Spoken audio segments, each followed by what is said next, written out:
Hai, selamat datang di channel Alur Cerita Film Sisi Dunia Z. Di episode kali ini, Mimin akan menceritakan kisah para pendekar yang berlomba-lomba mencari pusaka terkuat di muka bumi. Film ini berjudul Forbidden Zone, yang rilis pada tahun 2023 ini.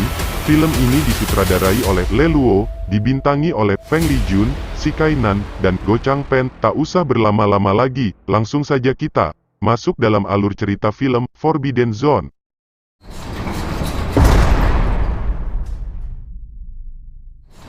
Alkisah, di saat 9 naga yang menarik peti mati perunggu tiba di rasi bintang biduk, maka pulau kuburan yang selama ini tersembunyi akan muncul di dunia.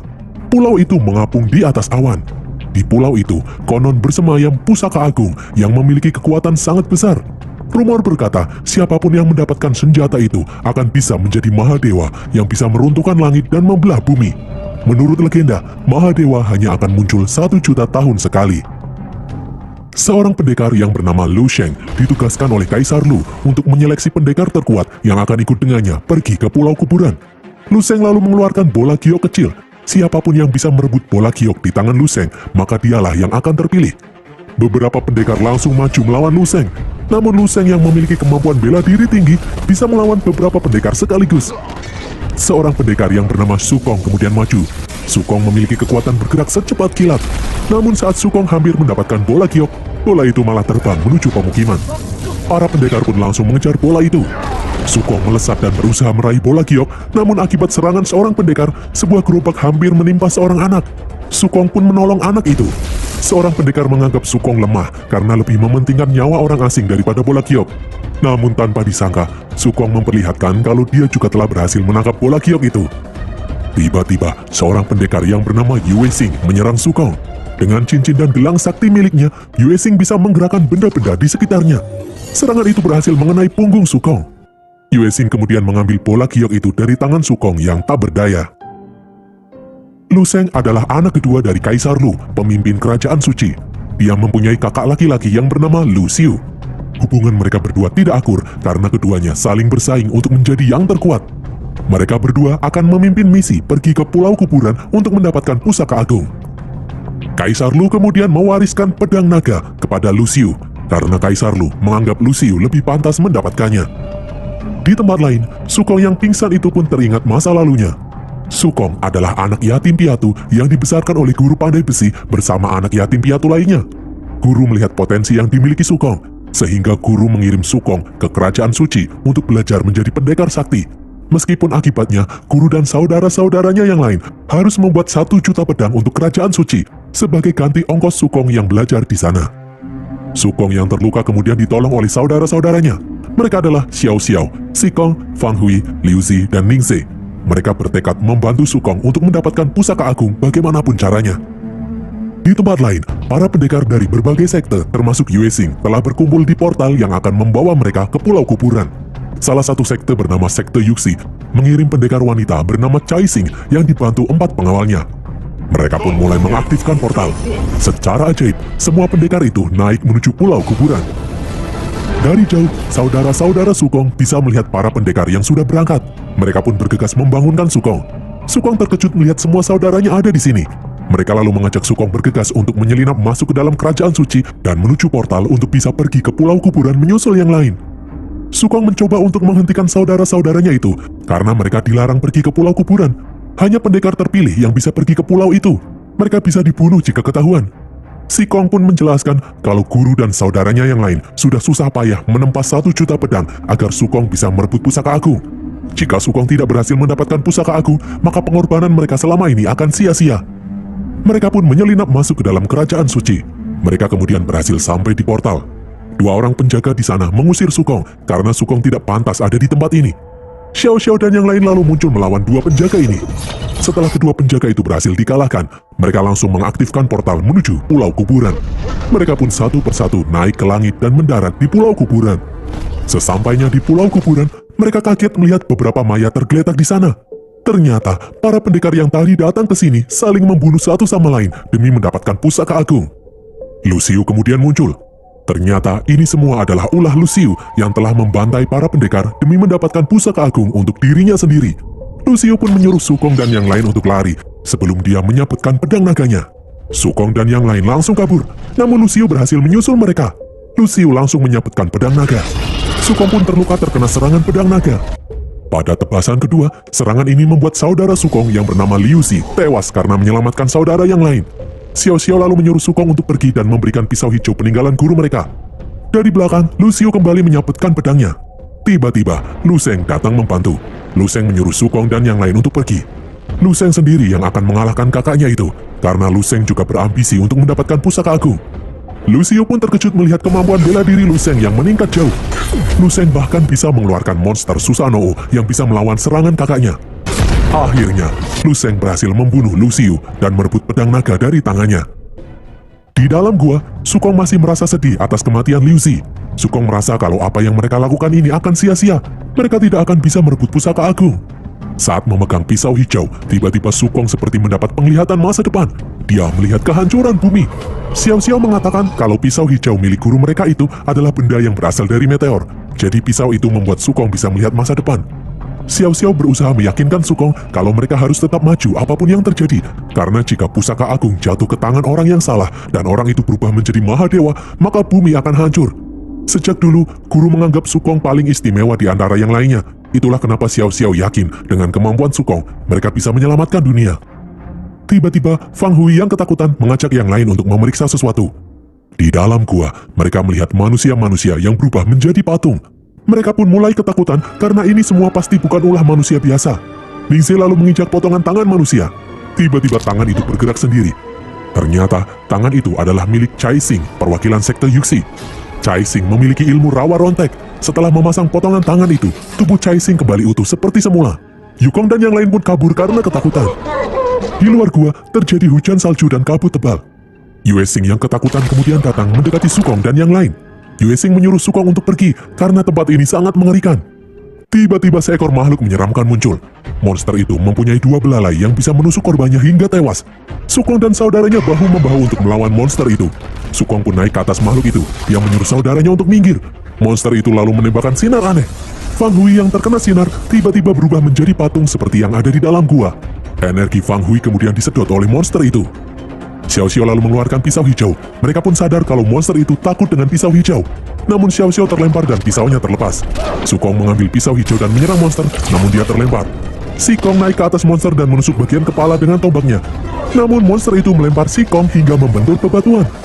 Melihat saudara-saudaranya tewas, Sukong yang marah memusatkan energinya. Dia lalu maju dan menyerang monster itu. Monster itu pun akhirnya berhasil dikalahkan. Semua energi yang ada di dalam monster itu masuk ke dalam tubuh Sukong. Sukong pun tak kuasa menahan kesedihan melihat saudara-saudaranya yang tewas. Kini tinggal Sukong, Xiao Xiao, dan Ling Ze yang tersisa. Mereka mengikuti Yue Xing masuk ke dalam gua.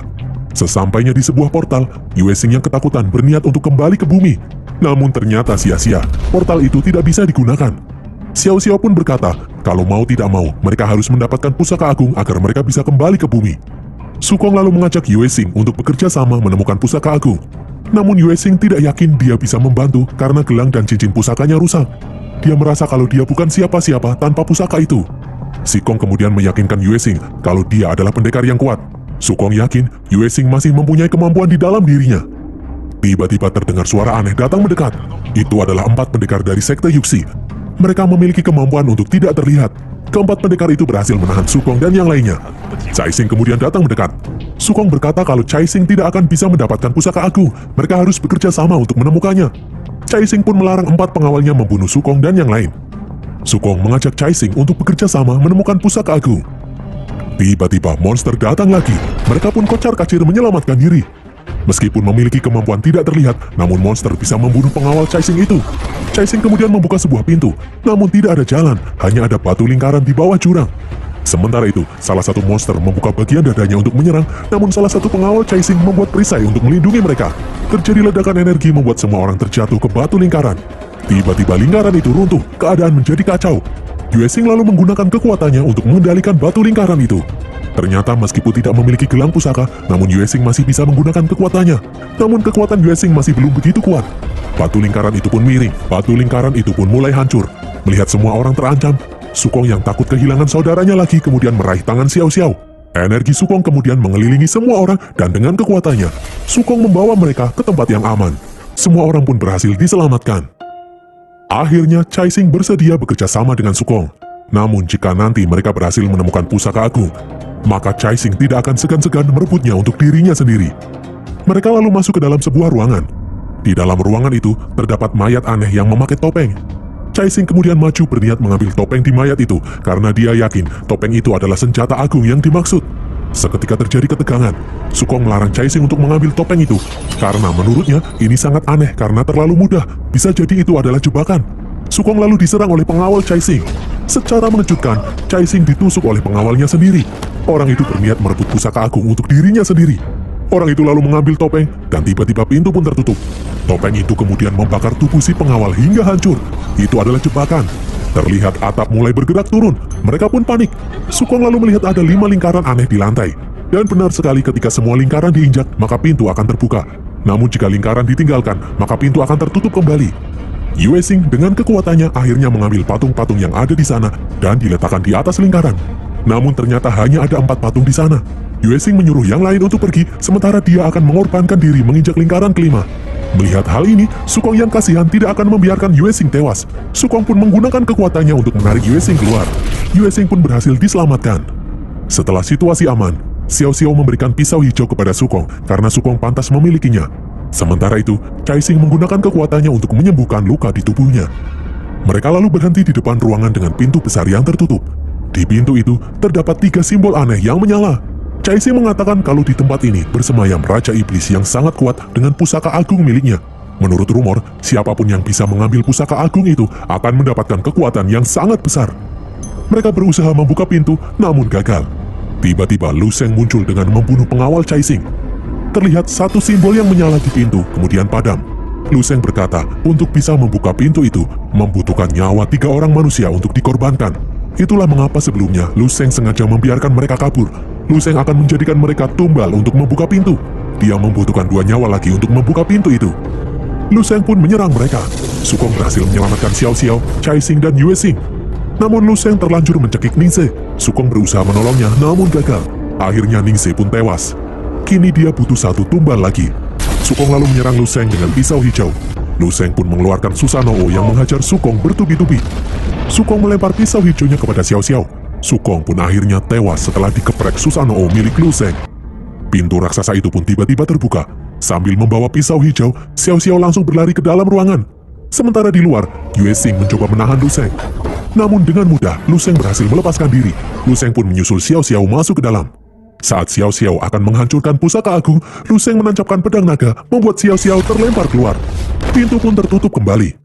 Di dalam, Lu Sheng mengambil pusaka agung yang berupa topeng itu dan memakainya. Tiba-tiba topeng itu menyelimuti wajah Lu Sheng. Secara aneh, Lu Sheng merasa sesuatu merasuki tubuhnya. Di luar, tiba-tiba monster-monster berdatangan. Pintu pun meledak. Sesuatu kemudian muncul dari dalam ruangan. Chai Xing pun kaget. Dia berkata kalau itu bukanlah Lu Sheng, melainkan Raja Iblis. Ternyata Raja Iblis menjebak para pendekar untuk berlomba-lomba datang ke Pulau Kuburan dengan cerita hoax kalau pusaka itu akan memberikan kekuatan. Padahal Raja Iblis akan menggunakan tubuh pendekar terkuat yang bisa mendapatkan pusaka agung agar dia bisa bangkit kembali. Setelah kembali bangkit, Raja Iblis akan menghancurkan dunia. Tiba-tiba terjadi guncangan hebat. Raja Iblis akan menjatuhkan Pulau Kuburan ini dan menimpa kerajaan suci yang ada di bawahnya. Chai Xing pun sadar kekuatan Raja Iblis ini belum sepenuhnya pulih. Chai Xing meminta Yue Xing dan Xiao Xiao untuk melindunginya. Chai Xing akan menggunakan kekuatan terakhirnya untuk menghidupkan Sukong kembali. Sementara itu, di bawah, Kaisar Lu dan seluruh pendekar kerajaan suci melemparkan pedang-pedang mereka ke langit. Pedang-pedang itu membentuk formasi yang menahan Pulau Kuburan jatuh. Di atas, Yue Xing membentuk perisai dari batu agar monster tidak bisa menyerang mereka. Yue Xing berusaha bertahan dengan sisa-sisa tenaganya. Yue Xing akhirnya mengorbankan dirinya. Dia menghancurkan jembatan yang ada di depan mereka. Chai Xing kemudian memberikan jiwanya kepada Sukong. Dia berharap Sukong bisa menyelamatkan bumi dari ancaman Raja Iblis. Jantung Sukong pun kembali berdetak. Sukong kembali sadar, namun dia berada di tempat yang asing. Terlihat sosok aneh muncul, menyuruh Sukong untuk menyelamatkan bumi. Kata orang itu, Sukong belum saatnya untuk meninggal. Sukong lalu bertanya bagaimana caranya dia bisa menyelamatkan bumi. Suara itu menjawab kalau Raja Iblis hanya bisa dikalahkan oleh Mahadewa. Sukong pun bingung karena selama 1000 tahun ini belum muncul Mahadewa yang melindungi bumi. Suara itu lalu mengatakan kalau kecepatan yang Sukong miliki adalah kunci untuk menembus ruang dan waktu. Sukong harus percaya pada kemampuannya sendiri. Tiba-tiba sosok itu membuka tudungnya. Ternyata itu adalah Sukong sendiri di masa depan. Sosok itu berkata kalau 1000 tahun lagi Sukong akan berubah menjadi Mahadewa. Petaka yang saat ini Sukong alami hanya satu langkah kecil yang harus Sukong jalani agar dia bisa mencapai kekuatan ini. Sukong pun akhirnya kembali sadar, dia berhasil dihidupkan kembali. Sukong lalu membawa Xiao Xiao kembali ke rumah mereka di darat. Sukong yang semakin kuat ini kemudian terbang kembali ke pulau kuburan.